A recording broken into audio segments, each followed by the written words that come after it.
Bir, iki.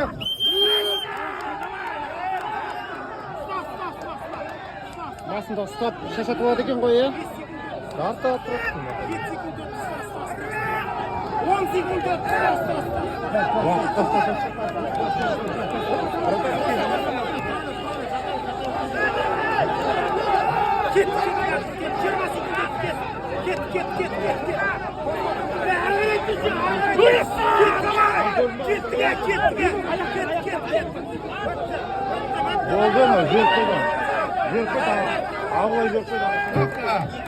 Чемпион Қожа Бұлай Рамазан тойында арқан тартыста бірінші орынға ие болған Ұлытау командасы, екінші орынға ие болған Батпаққара командасы, үшінші орынға ие болған Тауыш командасы Жангелді ауданы, төртінші орынға ие болған Қарабалық ауданы Оян Қазақ. 4 команда